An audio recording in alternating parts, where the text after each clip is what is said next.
What is up, Need for Speed Racers? It is I, your real man, Alex Cornnut, and we're here with a GT3 race car. I've been working on different Ferraris this week. It was, do I want to do the 458? Do I want to do the 488 GTB? Which one, do we want to do a build on? Because they're all really similar. The body kit and the body mods for this car was like the final answer for me on what I wanted to work on. Because this car is very similar in performance to a few of the others, but this car looks amazing. I play a lot of R-Factor, iRacing. There's a new racing sim called Rensport that's coming out. I'm very excited about that. But at the end of the day, you guys, I play in a racing sim with VR for long races when I'm doing that. Need for Speed is my arcade game, but I'm a sim racer as well. I've done and won actual championship money and different things in a Ferrari very similar to this. And so when I saw the body kit and I saw that you could make it look very similar to the GT3 car, I was like, oh, done deal. It has to be that one. And then after driving the car and racing the car, it actually surprised me. I was like, this is actually a lot better than people give it credit for. And so hang out for the gameplay footage.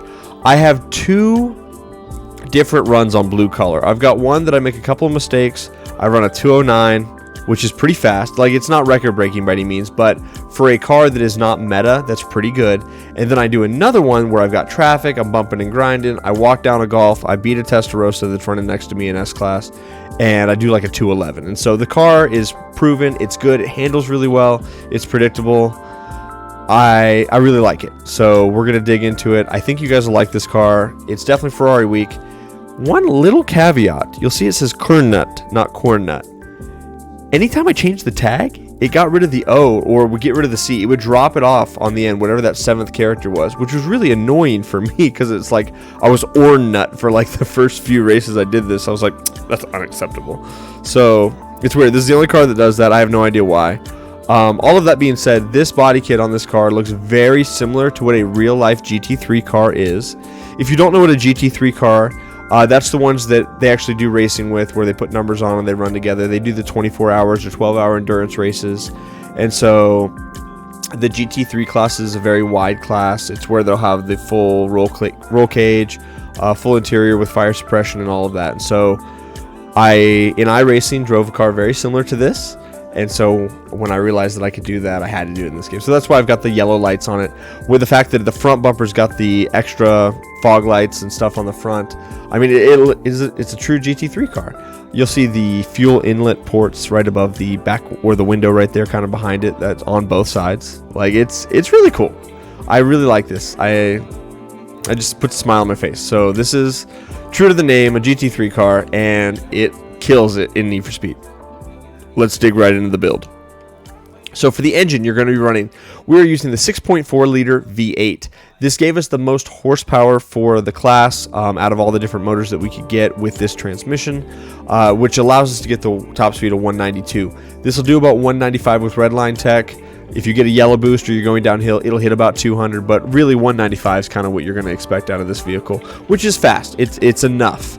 It's not as fast as some of the other cars in S, but it definitely holds its own. It does well. If you're a Ferrari guy, this is the one you want to build, I think, out of my opinion. Don't get me wrong, the Pista is good.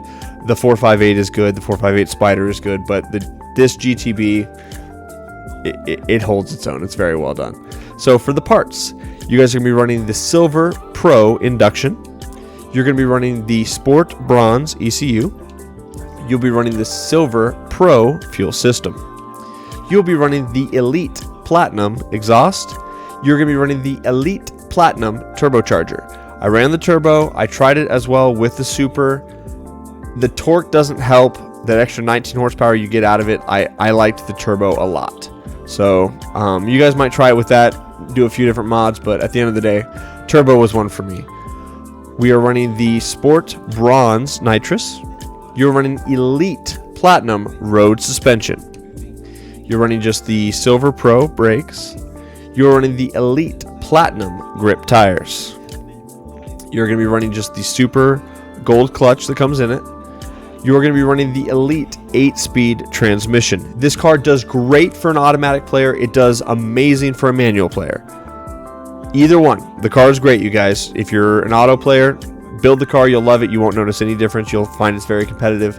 If you're a manual player, we launched this car in 6th gear, and it just trucks.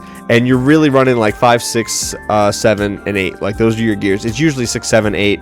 You might get into 5th gear on some of the really tight corners, but for the most part, it's just the high 3 gears. It really does quite well.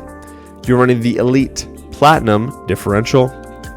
For auxiliaries, I run nitrous grip, nitrous near miss. Go with what you feel there, guys. If you drift a lot more, maybe run nitrous drift. If you find yourself in the back of the pack or in the middle of the pack chasing people a lot more, probably want to run nitrous draft instead of nitrous near miss. The nitrous draft is really helpful if you are not in first place. Any other place other than first, if you're chasing that guy, nitrous draft is awesome. For the handling portion, we are 100% to the left, which is 100% grip on this car. Steering sensitivity, I'm 2 clicks to the right. That's personal preference. You can do anything you want with the steering sensitivity. I find it about there is about right for me. Downforce, I'm running 1 click off of center. You can run it all the way high, but I think 1 click off of center helps it accelerate a little better, and it doesn't really need it. The car is really planted. It's a very well put together Ferrari. Traction control off, drift entry is off. That is going to give you the 2015 Ferrari 488 GTB. Top speed of 192. Like I said, with Redline Tech, that's about 195. Ignore the 0 to 60. When you get a super launch, perfect start, 0 to 60 doesn't matter because you're never going slower than 60 for the rest of the race. The quarter mile of 10.3, it's a little faster than that in my opinion, especially if you launch this car in 6th. Ladies and gentlemen, this car is a rocket ship. Horsepower 809, max torque 702. It's very balanced. This car is a lot of fun to drive. I would really encourage you guys to give it a look, give it a try. It's not all that difficult to unlock, so you're going to have this one sooner than a slew of the other Ferraris that you can get. That's why I really also chose this one, because it's going to be one of the earlier Ferraris that people get. So I hate doing build videos when the car is like impossible to get, unless it's really, really good and like it's just exemplary. This is meta quest for this car. But if we're just building cars for the sake of building them and bringing the best that I can make out of it, I want to bring you something that's obtainable early on. So the 488 GTB is that, because it is on par with the 458, the Italias, the Spiders. It's on par with the other Ferraris, and so I'd rather bring you the one that you're going to get sooner as opposed to one of the ones you might have to quest for a little later. Like I say, you can go supercharger or turbo. I think the turbo helps it out a lot, gets it above 800 horsepower, and it gives it a little more on the top end. 8-speed transmission, lots of shifting going on, lots of different gears you can select to be in the power all the time. It's really engaging to drive. It does really well in the grip turns. Other than that, you guys, we got one more Ferrari. It's another S-Class I'm going to be bringing to you tomorrow. It's also pretty good. I was actually surprised by this one. That's why I think doing these themed weeks is a lot of fun, because it puts me in cars and tuning them that I typically would not drive because there's other cars that are better. But then after sitting in them and getting some gameplay, I was like, actually pretty stinking good. So give it a look, you guys. Thank you so much for coming and hanging out. If you made it this far in the video, please like, subscribe. If you're not following me yet, please do. It really helps me out a lot. Anytime you guys engage with the video, it allows my video to get in front of other people that maybe have not seen it yet. So that helps me out tremendously. I'm growing in the YouTube space, but it's you guys that are helping me grow. I make the videos, but you guys watch them, and you're bringing all the attention to it. So thank you. Stay tuned for the gameplay footage. Let me know what you think. I think it's really solid. Like I say, it's not meta. It's like there are cars that are definitely better in the S-Class, but I'd say that this is definitely like, if there's A tier, which is the best cars in it slots right into B tier. It's right there. It's definitely comparable. I win my races in this car. So if you're a good driver, you're going to dominate in it for real. It's really good. Have a great rest of your day. Bye-bye. Thank you guys so much for hanging out for the gameplay footage. This car looks amazing. If you build it the right way with the right kit, this looks just like a race car GT3. It's amazing. So we do launch the car in 6th gear. So you'll see me tab over to that, get that perfect launch. Boom. It is just a rocket ship. We're going over 100 miles an hour before we even get to 3 seconds. So definitely great. We pretty much stay in 7th and 8th. Like I say, this car does fine as an automatic transmission driver. Like, do not skip on this car if you run automatic. It's still really good. So we try to use our yellow boost back there to hang a tight corner. I hit the inside wall a little bit, so it doesn't work. This corner is really deceptive. You don't want to go wide. You actually want to cut kind of an inside line there and shoot for that checkpoint.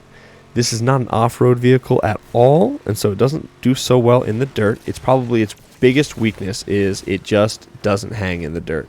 So I try to save that yellow boost as long as I could to try to get onto the concrete. If you just use it all in the dirt, you do nothing. That corner you want to take tight, stay on the concrete as much as you can. Downshift here, I'm just staying on the concrete, nice, tight grip corners, getting the yellow boost to get back up to speed, and just staying tight, staying in the nitrous. Like I say on this track at all times, you guys, you want to be using all of your boost down this hill in this section. Make sure you have an empty tank because the gas station takes no extra time, and you can be coming out of there with a full tank of nitrous. So we boost down this straightaway. Always be wary for traffic. There's always traffic right there. I couldn't believe there was only 1 or 2 cars. Like, it's usually so much more. We cut through the trees. We look for the gap, and we shoot the gap. I almost clipped the trees there. I got very lucky, but we'll take it. Staying in oncoming, accumulating as much boost as possible, getting back up to speed. We've left everybody in the lobby. This car does good grip turns. It gets a little off pace there because I tried to hit a little bit of e-brake. If I would have just let off the gas, it would have stayed nice and tight. But regardless, in 7th, we're going to click up into 8 right here and just staying in oncoming to try to get a little boost. Cutting a straight line through here, avoiding traffic. It's awesome. This car is fantastic. It drives really well. It's grippy. When you drive it like a grip car and you're not drifting a bunch, it feels really, really good. For this clip, this is the first of 2 blue collar takes that I've got. Overall, I'm not a record setter. I don't really chase times, but I do keep track of what a good time is. And realistically, if you're doing anything sub 206, you're really cooking. I would say anything below a 210 is admirable. And so this isn't a super clean run or anything crazy, but it's definitely shows an exhibition of how the car can run if you're running pretty clean. You'll see I use the yellow boost at the end there so I can get as much of that yellow boost on the concrete as possible. Try to save through this corner, stay low. I hit it to try to get a tighter turn. It doesn't quite work out. And so that's one of the things that's not super clean about this run was that corner back there. But regardless, we're staying on track. We're making things move. Doing a grip corner, using yellow boost to accelerate. Grip corner, using yellow boost to accelerate. You'll see that as kind of the theme here. You keep it tight through here. This section is really easy to get off track. Cutting a straight line right like that is just fine. Just don't get much wider than that. The reason this car probably, it could be 2 seconds faster if it just did a little better on the dirt. For whatever reason, it just likes to slow down. It doesn't want to go better than about 140, 150 in the dirt, no matter what you do, which is a little frustrating because a lot of other cars, they just cruise through the dirt. I guess if I put off-road tires on it or something for this one track, it would do very well, but I'm not going to compromise the entire car for one track. All that being said, we're keeping it tight. I'm going to hit a little bit of a drift there just to make sure I save the yellow boost. Use all of it to get up to speed here. We're going to go tight again, slow down. A little bit of drift entry, getting in the grass, accelerating out. Same thing, going to go tight here, no drift. Going to get a nice grip corner.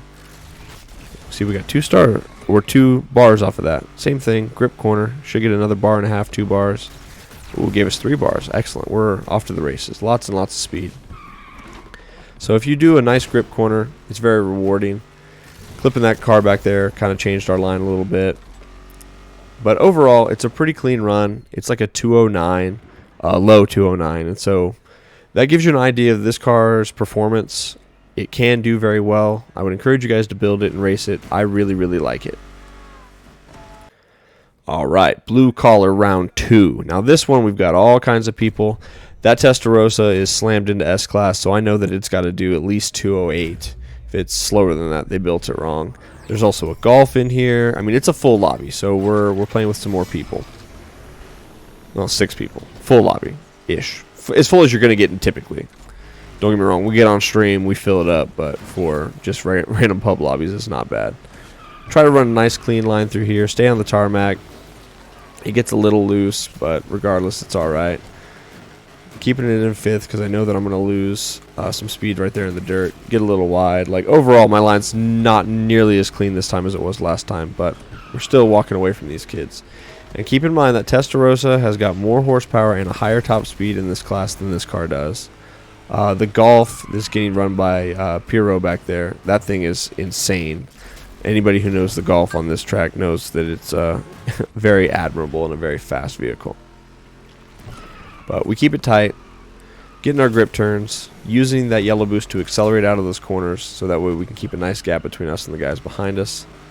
You'll see that that line is the exact same between both runs. We kind of just get on the dirt just a little bit. I'm a little wide there. Going to try to accelerate. And once again, the dirt just slows us down. This is where we lose some yardage to the guys behind us. You'll see that those yards on the side is just dropping constantly. And it's not due to a bad line or anything through here. It's just the car just doesn't do super good in the dirt. So there goes the Golf. There goes the Testarossa. Now we're in full race mode. I got to catch these guys back up. Golfy Boy goes way off right there. He's doing some degen stuff. The Testarossa, he's trying to slide in, but he hits his boost a little early and picks a bad line, so he's bunny hopping through the dirt. That's an exhibition right there of line choice is important. It doesn't matter how fast you are. If you can't keep it on the track, you're not going to do anything. So that guy, he had a lot of speed but didn't turn appropriately, and so he hit us on the entry but then flew right off the track. So it's important, you guys, to keep good lines. Driver mod is the most important mod. You can take a car that is less power, less ability than some of the other cars and still win with it. Just make sure that you know how you drive it. But I will say that the guy that got second place has the exact same icon as we do, that Burnout 3 takedown icon. So big respect to him. That's a great game.